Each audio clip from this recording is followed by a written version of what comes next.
Hi guys, welcome to my channel, The Casual Wrestling Reviews. I'm your host, the Casual Wrestling Fan, and now we are going to review WrestleMania 39. So we had John Cena versus Austin Theory opening the show at WrestleMania 39.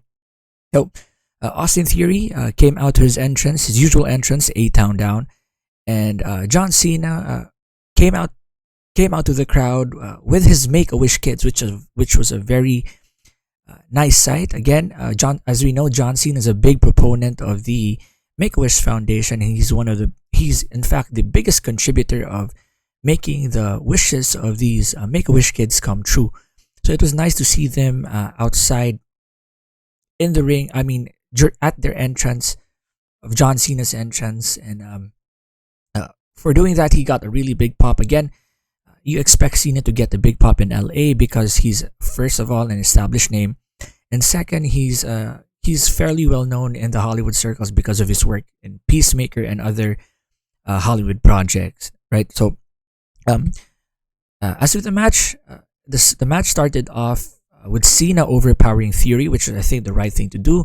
But then Theory came back and did heelish things. First, Theory bit the ear of John Cena, which allowed him to make his comeback, execute a jumping blockbuster on John Cena. And I have to say that during the course of this match, I could really notice that Theory was on his A game. He was very good. He had very clean and sharp moves, and he was with Cena all the way through. Every time Cena would execute something. So again, I really think this kid has a good future. Austin Theory, guys, believe me when I say this, he's the future of the WWE. And the fact that they're putting him against John Cena shows how much faith they have in Austin Theory moving forward. So going back to the match, Cena eventually got to execute the STF, his submission maneuver, but Theory again bit Cena, which again got a heelish crowd reaction. And from that point on, I think the crowd was really into the match because again, this was the opening match and it involved a very established name in John Cena. Eventually, when Theory got the better of John Cena, Cena made his comeback. But when John Cena attempted the attitude adjustment towards the latter part of the match, he unfortunately knocked off the referee, and this allowed Theory to hit Cena with a low blow and hit his finishing maneuver, A-Town Down. And that was the match. As Theory won 1, 2, 3, and that was it. My comments and thoughts about the match. I think it was really a good match to open up WrestleMania 39, and it was nice because it didn't overstay its welcome. And both of the wrestlers did their jobs. Cena, being the veteran, I'm sure was the one who directed traffic in this match, while Theory was there every step of the way. And I think the outcome of the match was the correct outcome, and it made sense because we really don't know how longer will Cena be wrestling. So it was, I think it made sense to put Theory over, considering that he's an up-and-comer, and I think the WWE has really big things in plan for John Cena. I mean really big plans for Austin Theory. So again, it was the right winner, and it established Theory moving forward. Hopefully, that was not the last match we've seen of John Cena, and I really think it wasn't the last match. He'll probably have more matches down the road. It was just the right finish for me, and both wrestlers didn't do too much and didn't overstay their welcome. So a good opening match to kick off WrestleMania 39. And then we had the WrestleMania Fatal 4-Way Tag Team match between Ricochet and Braun Strowman, the Viking Raiders, the Alpha Academy, and the Street Profits. And honestly, guys, when they went out for their respective entrances, none of them really got a crowd reaction except for the Street Profits. They got a relatively good crowd reaction because I think their entrance is over, with all the cups. But again, honestly, I wasn't expecting too much from this match, and I wasn't really interested in this match, but because it was WrestleMania, I gave it a chance, and I just wanted to see what they could make out of the situation, right? Yeah, because again, for me, there was really no reason for this match except for just being a filler match towards a bigger match. So let's get to the review. First of all, at the start of the match, all teams were in the ring and they started having a brawl, which I think, again, I don't like that because it kind of buries the referee and it kind of undermines the referee's authority. But people like to see a brawl, and I guess that's what they gave. That's what they gave the crowd. But the crowd again did not react too much to it. And eventually, when things calmed down, it started with Gable and Strongman, or Braun Strongman. Now I'm following Jim Cornette. Braun Strowman, and so again, Gable is he's a very exciting athlete. So he gave a rolling German suplex to Braun Strowman, and that was very impressive. And there were a series of top of rope moves by Ivar from the Viking Raiders and Braun Strowman, and these got a pop. And to be honest, at this point, you could see that it was becoming a spot fest. There was no really sense to the matches, but for what it was, they did have very exciting spots that were very well executed, and the crowd was actually into it. I was surprised that the crowd was into it, and me, I although I didn't have too much care for the match itself, I was really just interested in the spots at this point because I know they tried to make the best out of the situation, or the situation they were given. Oh, there was actually one, again, speaking of spots, there was one major spot where it was a major suplex spot where Ricochet actually splashed two other wrestlers who were on the shoulders of two other wrestlers. So if you can picture that, it was a crazy scene. And again, Ricochet, he's a very good high flyer, and I think he's one of the best high flyers in both WWE and AEW. And he did that and got a good crowd reaction. And then his tag team partner Braun Strowman, again, he unfortunately did that cheesy Strowman Express thing, choo choo, whatever, which I thought was I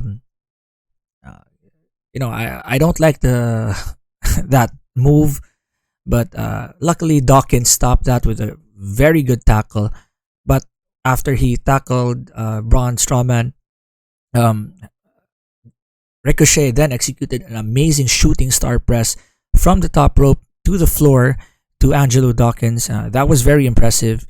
And again, Ricochet then attempted another 450 splash to Dawkins, but Dawkins got his legs up in the ring, reversing that move from Ricochet. But as Dawkins did that, though, when he put his legs up, he then held Ricochet in position for Montez Ford to splash Ricochet at the back of his head, while being held by Dawkins. So that was a nice spot. And after Montez Ford hit that splash, the Street Profits won with Dawkins covering 1, 2, 3. Right. Again, my comments for the match: I didn't really expect much from this match, and honestly, it was just a big spot fest.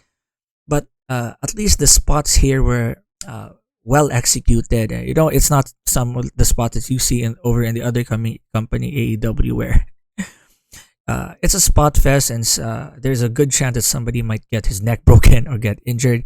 Here, the spots were well executed, very safe, and the crowd was into it for the spots, and maybe not so much for the match itself, but the spots were good again.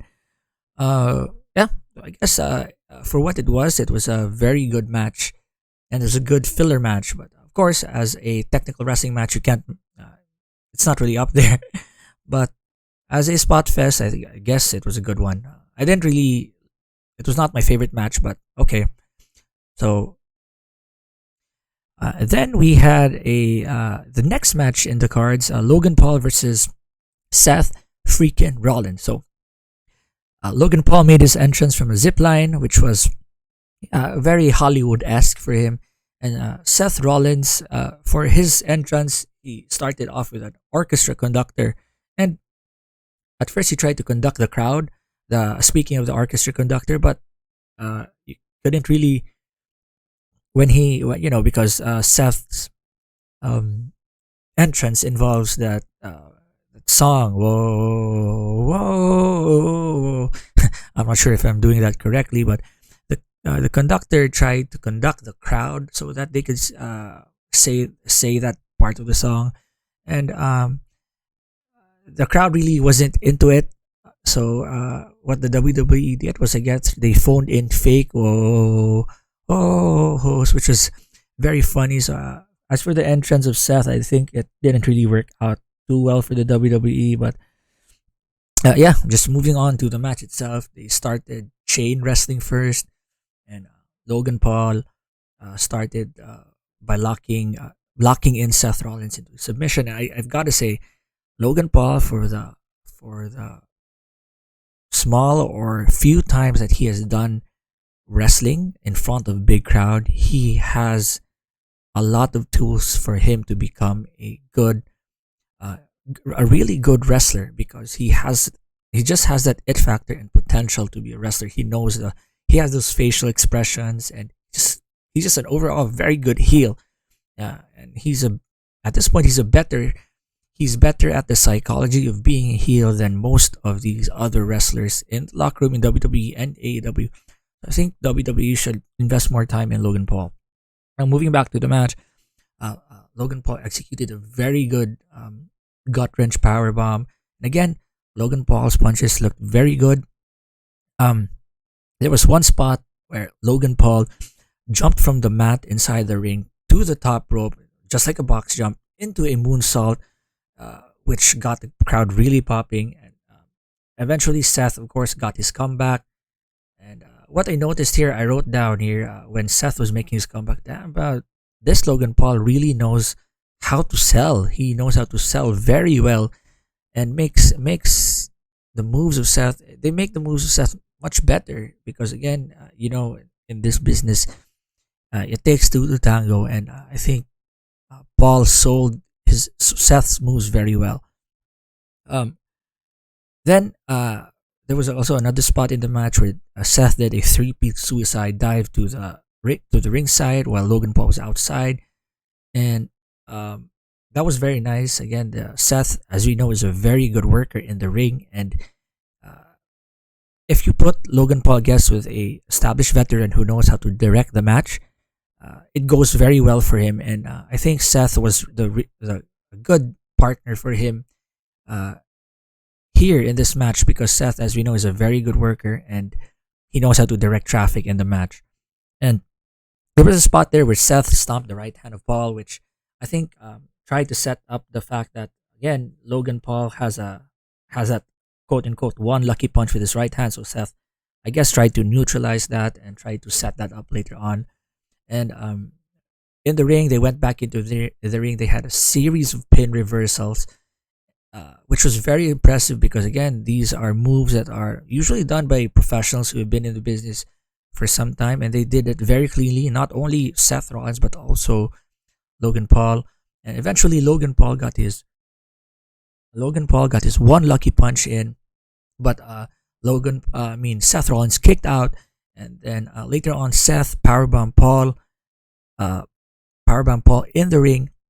And next was I guess it was a funny spot here, when Seth Rollins powerbomb Paul, or I think it was a pedigreed Logan Paul.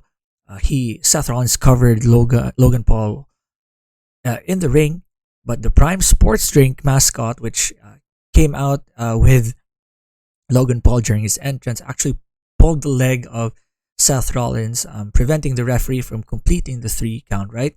And it was revealed later on that the blue sports drink mascot was actually a guy named KSI. So I understand KSI is he's a famous YouTuber, and um, it was funny to see him, because I understand that he's a business partner of Logan Paul, who's, again, these guys make a lot of money off YouTube, and to see them in mainstream WWE programming, I guess it was something.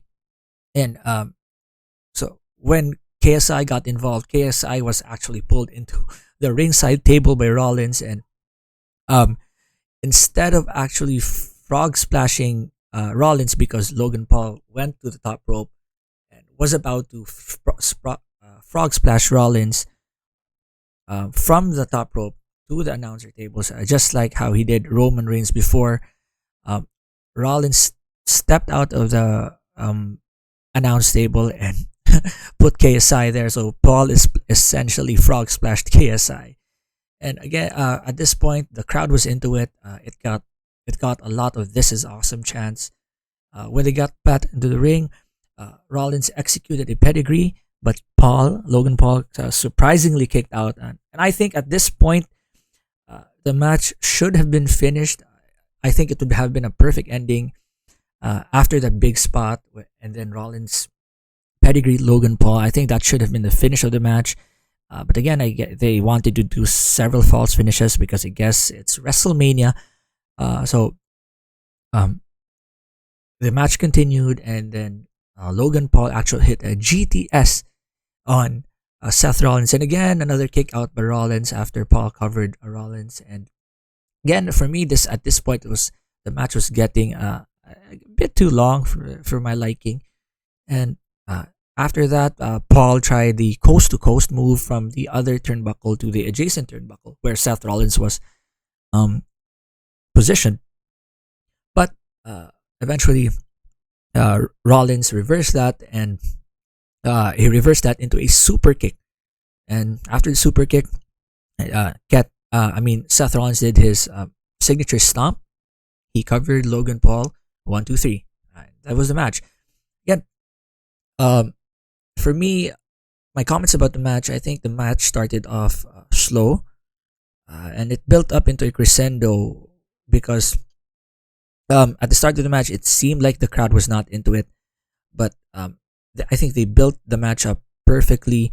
My only problem though is that I think the match went on a little bit too long. Again, I think they should have finished that match by when Seth hit the pedigree, because I know it's WrestleMania. They're going for a lot of false finishes. They want to give the crowd what they want: longer matches, more exciting matches.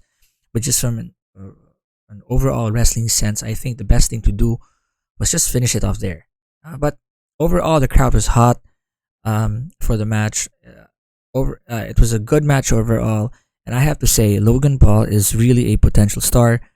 I think there's untapped potential there with YouTube audience, bringing his audience to the mainstream WWE audience, and I see big things for him. For now, maybe not a main event slot. Maybe where he is right now is his perfect sweet spot, just like the upper mid card. And hopefully, if he gets better in the ring, he becomes less green, he will have a future championship match. So, yeah. Then the next match in the card was Damage Control versus Becky Lynch, Lita, and Trish Stratus. So again, I wasn't really looking too forward to this match except to see how Lita and Trish Stratus were in the ring, because they haven't been in the ring for a long time. Especially Trish Stratus. Lita was, I think, just recently there with Becky Lynch. She didn't look too good in that match, but yeah, these are WWE Hall of Famers who are probably very over. So I just wanted to see how they would do considering their ages. Yeah, so for the match, Lynch started off with Bailey, and she was being beat down by Bailey, and there was multiple tags on the part of Io Sky, Dakota Kai. Their names are very confusing, but Kai and Sky, they tagged in and out with Bailey, and they really milked Lita getting the tag. So Lita or Trish getting the tag from Becky, because again, I think they did this to mask the I wouldn't say deficiencies, but the lack of ring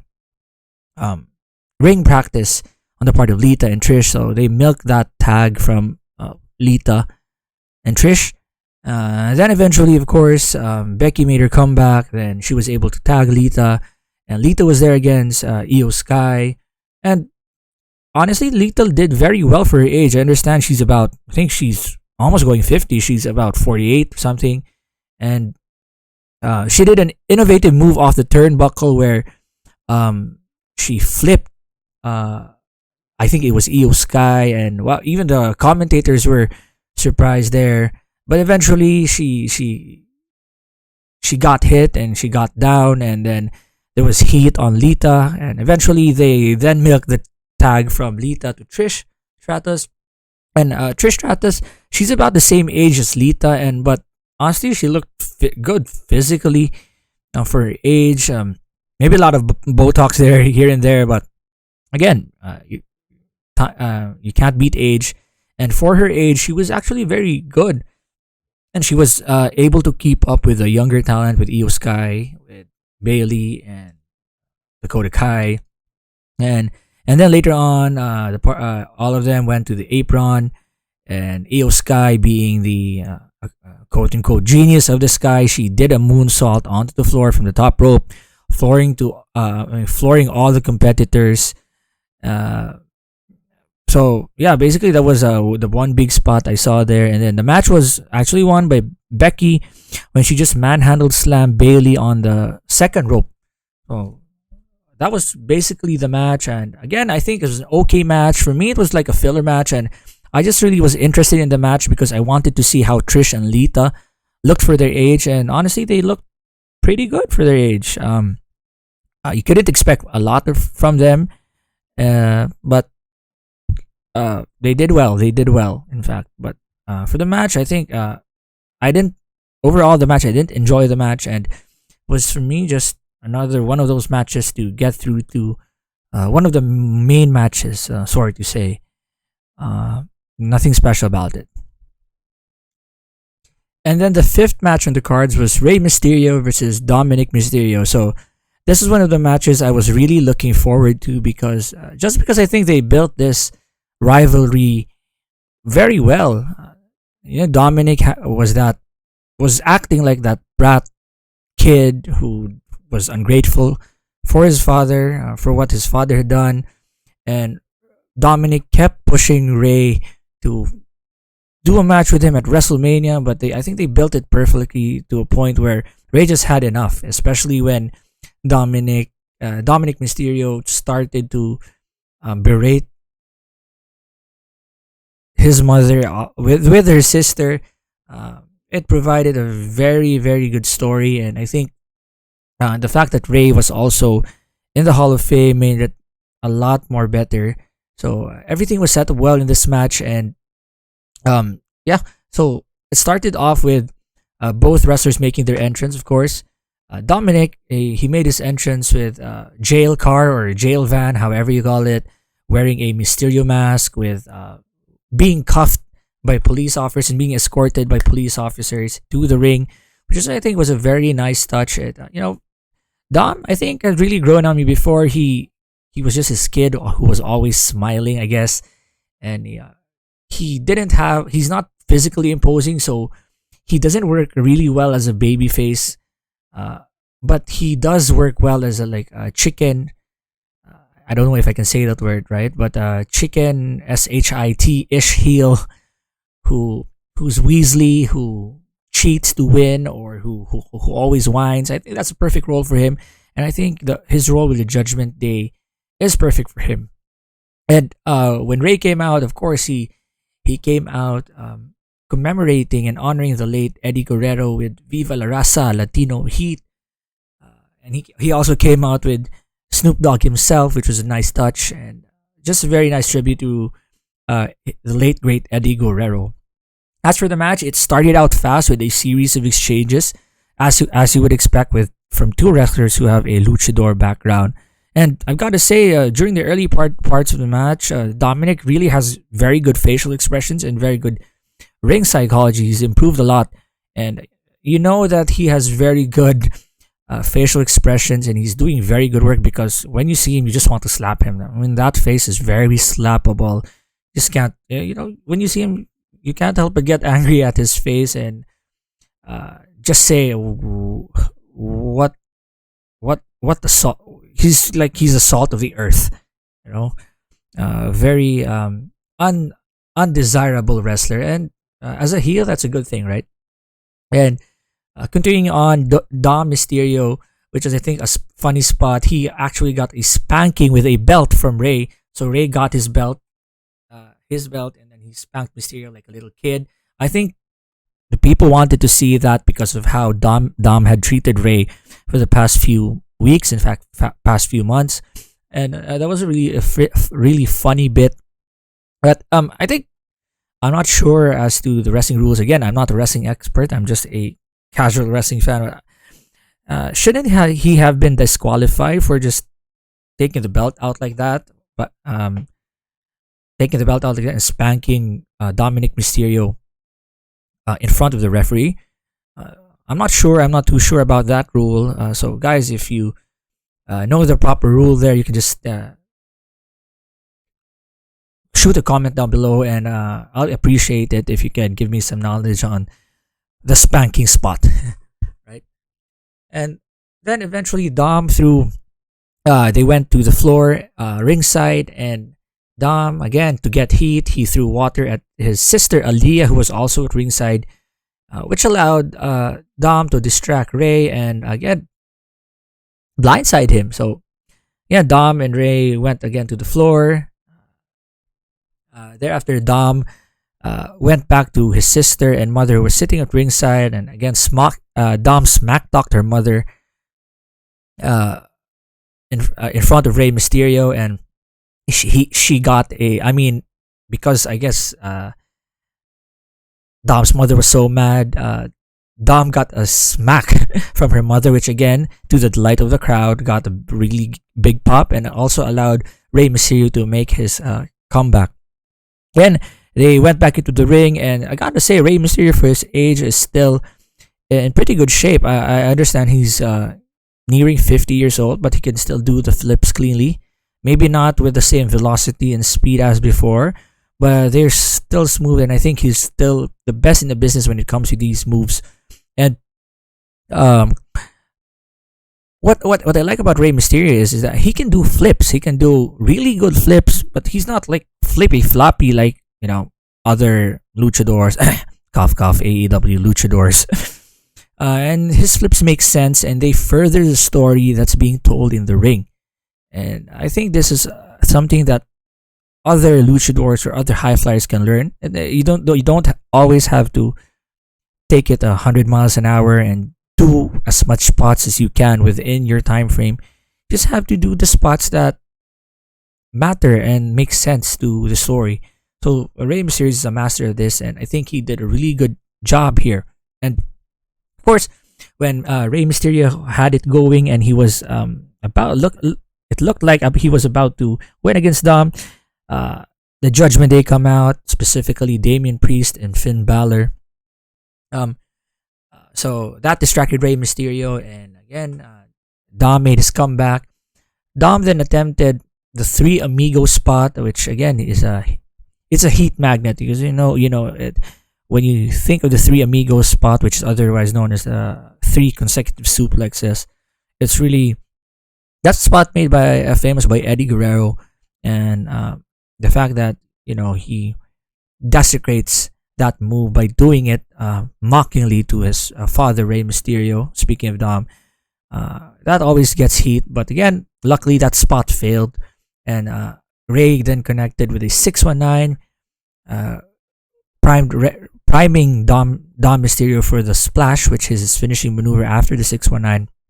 But again, Balor and Priest provided the distraction for Dom, pushing Rey off the top rope, and then luckily the Lucha World Order, yes, you heard that right, the Lucha World Order, composed of Legado del Fantasma, Oscar Wilde, and Santos Escobar, and one other guy who I forgot the name of, LWO, Lucha World Order.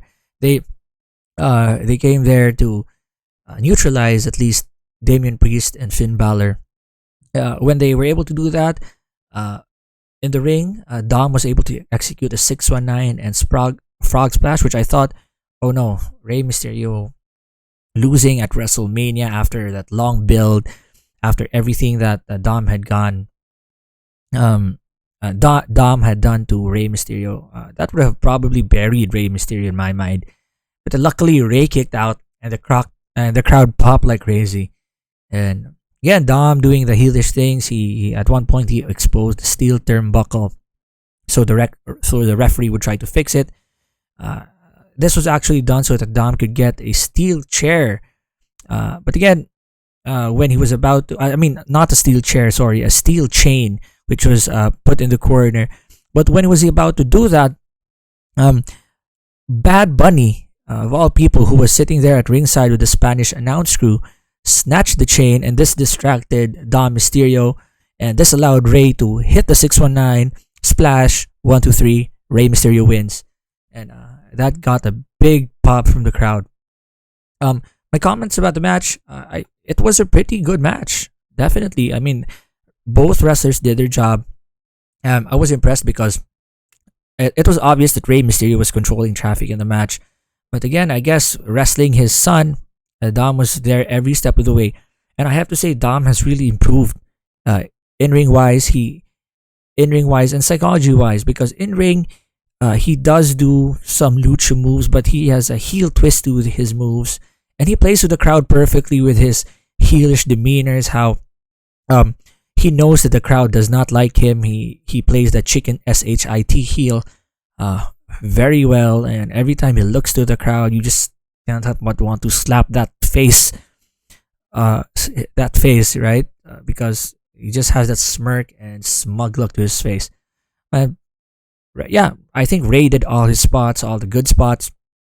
Um, but I guess even if the match would have been rotten, and even if there were botches in the match, just because the match was built so perfectly, with Ray coming to a boiling point after all the shit that Dom had put Ray through, I think people just wanted to see the Mysterios the Rey Mysterio handle his business and give Dom Mysterio the spanking of his lifetime, which he did, and it was a very good match. I don't have anything bad to say about it. Maybe the Bad Bunny spots were unnecessary there, but I understand Bad Bunny.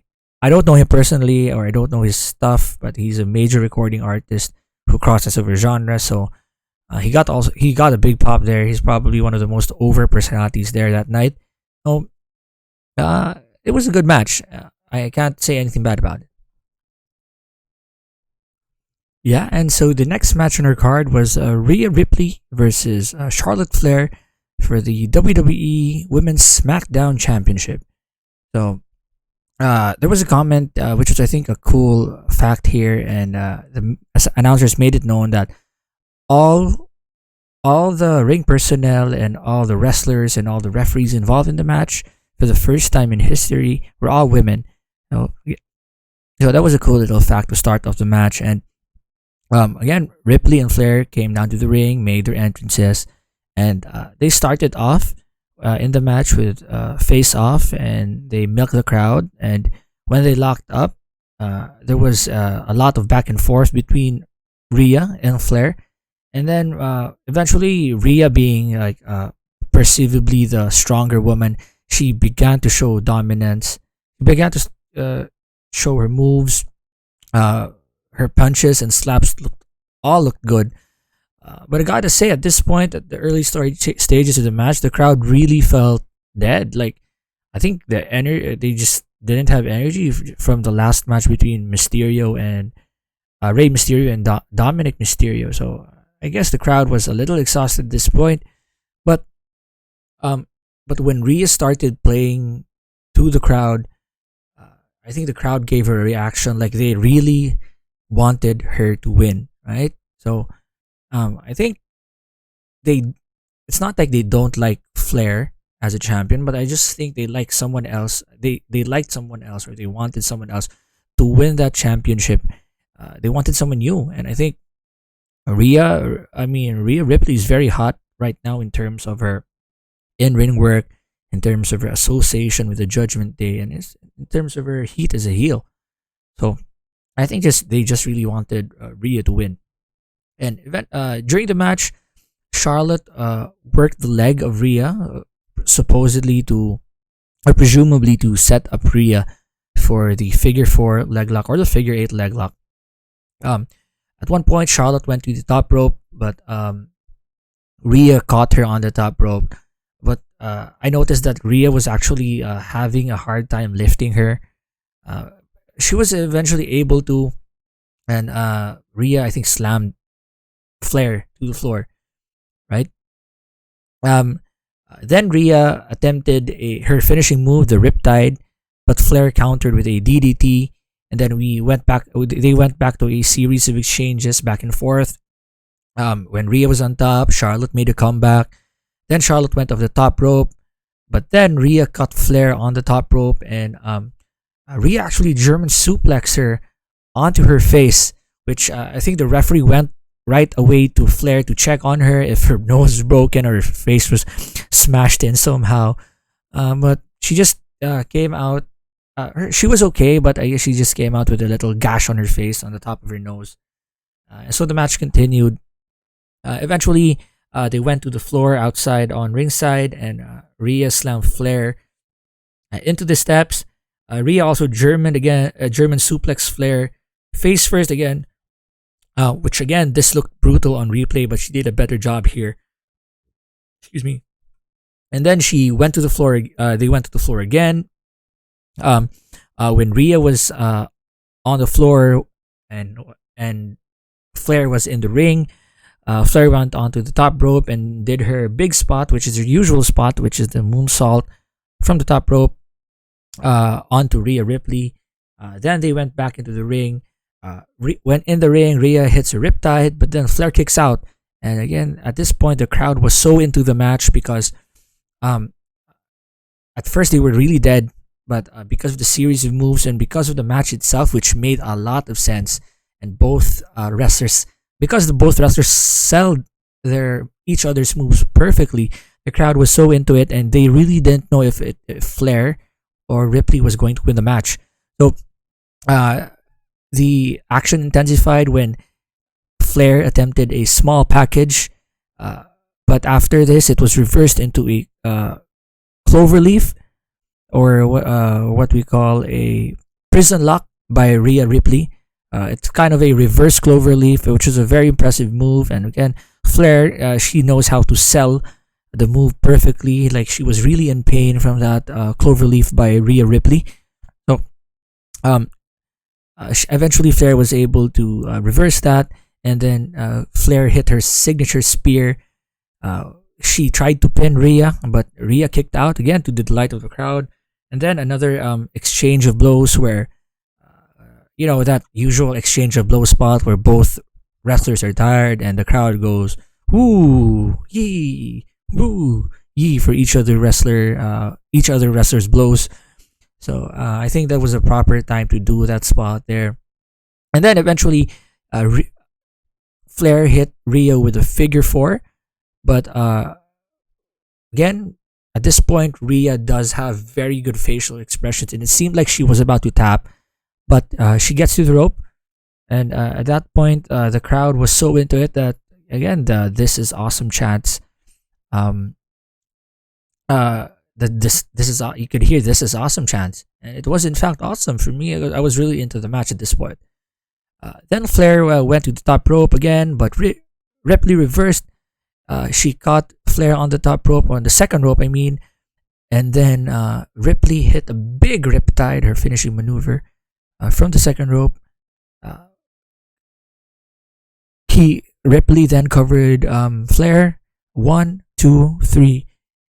Rhea Ripley is your new WWE SmackDown Women's Champion. The crowd popped like crazy. So, my comments about the match, I think this was the classic example of a match that had a dead start because the crowd was very tired, that turned into a banger because of the competitors, and it built up like a crescendo. It was really a slow burn of a match, but it reached its peak. It reached its peak at the right time, and it really had a great big finish to the match, right? So I think for me, honestly, this is one of the best matches of the night, along with Dominic and Rey Mysterio. And you will not, and I repeat, you will not probably find a better women's match in the last 5-10 years than this match, because both competitors were over wrestlers who looked believable, who looked like they could really take a beating and really could give a beating. and both are very good workers who know how to sell. The story made sense, and both were very over, and they just had a banger of a match, which I think if you look at it, this is how the women's division should be booked, right? You don't have to have too many women uh, in these programs when they're not ready to have matches like these. Of course, we have top women like Becky Lynch, Bailey, Bianca Belair, uh, and here Rhea Ripley and Charlotte Flair. If you keep the core of of women's wrestling within these top wrestlers, it can make for very compelling matches, which viewers would like to tune in. But I think if the companies continue to think that just because there are a few good women wrestlers on the top of the card, that we should hire a lot more women wrestlers who are not yet ready for the limelight, it might result in turns on in the fans turning on the product and not just tuning out because they don't see great wrestling. And but this was a classic example of two women wrestlers in their prime having a match which made absolute perfect sense from a technical standpoint and from the standpoint of just audience impact. So again, a very good match, and I don't think this rivalry is finished because at the end of the match you could see Flair giving that grin like, okay, you got me here, but maybe I'll get you next time, you know. So I think there's more story to be told here. Yeah, that was the match. That was Rhea Ripley versus Charlotte Flair. And again, if you have comments or thoughts about that match, you can just always comment down below, and I'll get as soon as we can. I'll get to them as soon as we can. And then we had another filler match, which you could call it a filler segment. I wouldn't call it really a match, but first you had the Miz and Snoop Dogg in the ring mentioning the attendance of WrestleMania Night 1 with I think it was around, was it 80,497? Yeah, people who attended WrestleMania Night 1. And then Snoop then mentioned that, you know what, Miz should have a match at WrestleMania just because it's WrestleMania. But yeah, Miz responded by saying that he didn't put out that he was not ready to compete, that he did put out an open challenge early on in the social media outlets, but no one responded. But then all of a sudden, Pat McAfee's music came hit, and then there you had it. Pat McAfee came out and essentially challenged Miz and took him up on his open challenge. And weirdly enough, Snoop Dogg made the match official. I don't know his authority to do so, but yes, it's WrestleMania. People can do what they want. So again, McAfee and Miz had a very short match, which basically was done to squash Miz. He wrestled in his alleged $10,000 suit, and for the match, Pat McAfee hit a spine buster.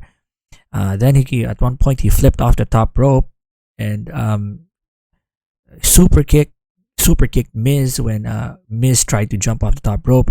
Then oddly enough, I think he was a footballer by the name, was it George Kittle?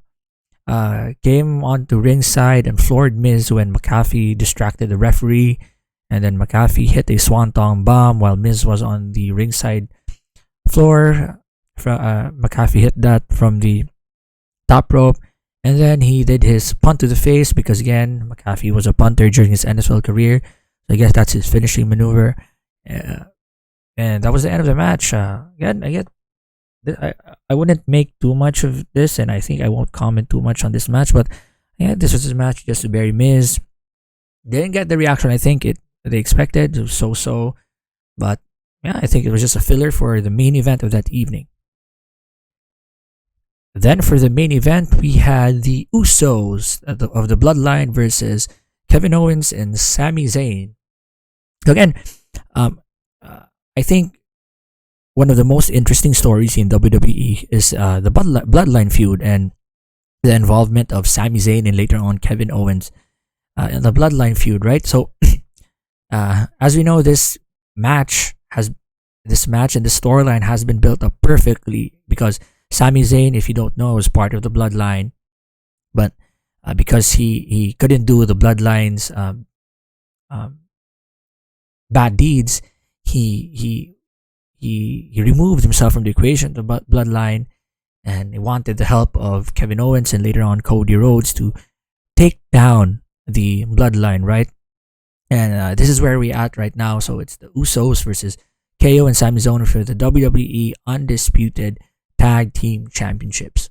So the match started out with Zayn and Jay initially doing some exchanges, and then Jay eventually got heat on Sami, and eventually Sami, after making his comeback, was able to tag Kevin Owens. And Kevin Owens did his usual spots like the cannonball to the floor cannonball from the ring to the floor, and then he did his frog splash to one of the Usos. But then Jay Uso countered with the neck breaker, which was then sequenced by a swanton bomb done by Kevin Owens to Jay, and then thereafter it was after KO had done that, one of the Usos, Jimmy Uso, splashed KO and then covered Kevin Owens, but Kevin Owens kicked out. Kevin Owens did his turnbuckle cannonball spot which looked very good, and then he did another swanton bomb to Jimmy, and then Jimmy kicked out. So a lot of sequential spots, if you will, here, and a lot of fast action, just modern wrestling, I think, which the crowd, I think, enjoyed. And then to fit then thereafter, Sami Zayn actually did what we call an Uso splash on Jimmy. So he did the move of the Usos on Jimmy Uso, and at this point they were really into Sami Zayn because again, Sami has gotten himself over because he has done really good work with the Bloodline, and you can't help root for a guy who looks like that. He's not the biggest guy. He looks scrawny as hell, and he doesn't have the biggest physique, but he works well, and he's good on the mic, and people really like getting behind the underdog babyface, and he's the epitome of the underdog babyface. And going back to the match, Jimmy tags Jay, and then they did their patented tag team super kicks on Sami Zayn, get heat on Zayn. Again, Zayn continued to get beat up on. They went to the floor. After that, the Usos slammed Kevin Owens also onto the announce table, so it wasn't looking good for Sami Zayn and Kevin Owens at this point. Then the Usos did the 1D, their 1D finisher, their finisher, tag team finisher on Sami Zayn. They covered him, but after the cover, Zayn kicked out, and I think the announcer made an interesting point here that this was the first time that anybody's ever kicked out of the 1D. And I think they were flabbergasted. Jay and Jimmy didn't think that Sami could kick out for that one, so they did the dramatic spot on the corner where Jay held Sami by the beard, saying, "Why won't you quit? I thought you were my brother," all that blah blah blah. And Jay then returns the favor and hits Sami with his own finishing maneuver, the Helluva kick. But then Zen eventually counters, hits an exploder suplex to Jay onto the buckle, which looked great. He tags Kevin Owens, and Kevin Owens does a pop-up powerbomb to both the Usos. Another Helluva kick by Sami Zayn. And then after that, thinking this was the finish to the match, KO gave a stunner to Jay Uso, but again Jay kicked out. And after that, when they kicked out, they did the usual 4-man face-off in the ring. And at this point, the crowd were on their feet and cheering for these two tag teams who've who've been engaged in a war, right? So um, then there was a spot that the Usos did a double Uso splash onto Kevin Owens, but again Kevin Owens kicked out, and at this point the crowd was still into it. Owens made his comeback, and from the top rope, he hit an amazing fisherman suplex to Jay, on Jay, right? And then he tagged Sami Zayn. He does he gets the crowd fired up. He makes one Helluva kick to Jay Uso, two Helluva kicks to Jay Uso, and the third Helluva kick to Jay Uso, and the crowd popped like crazy and popped so hard for Sami Zayn, and he covered Jay 1, 2, 3, and that was the match. Sami Zayn and KO are your new WWE Undisputed Universal Tag Team Champions. And overall, I think it was a great match, but I just thought it went a little bit too long. I think they could have finished the match when Zayn did the Helluva kick, right? Or KO did the stunner towards the end of the match. I think it went a little too long, but again, maybe we'll give them a pass because it's WrestleMania. Overall, it had like great false finishes, and it definitely had the right ending, and it had the right people involved there at the end. Meaning, this started off as a story between essentially Sami Zayn and Jey Uso, and the fact that they let Sami Zayn kick the living shit off Jay's head, I thought told a very good story, and I thought at this point close the chapter on KO and Sami Zayn versus the Bloodline. But apparently you will learn later on that it did not close that chapter yet. But overall, I think that was the perfect finish to the match. It just went a little bit too long, but overall it was a good match. And I loved. I think the cherry on the top was the facial expressions of Sami Zayn and KO finally getting that tag team championship, because it was the first tag team championship together, and reaching it and doing it at WrestleMania. And KO just had the right facial expressions when the camera hit his face. You could see like genuine tears coming from the wife of Sami Zayn. Like it was, it suspended disbelief, and you thought they were really going up against the top team, and you just thought it was real. And that's all you could ever ask for in wrestling. And I think they did a really good job here. So, yeah, that was night one of WrestleMania 39. I hope you enjoy that review, guys. And again, if you like this series of videos, you can always press the like button down below. And if you want to see more content like this, and if you want to stay tuned for my review of WrestleMania 39, night 2, you can always subscribe to my channel for future content. And if you have thoughts about my reviews, or if you have your own thoughts about the matches, you can always drop down below, and I'll try to get to your comments as soon. I mean, you can drop your comments down below, and I'll try to get to these comments as soon as I can. This is the Casual Wrestling Review, and this is your casual wrestling fan. Till next time.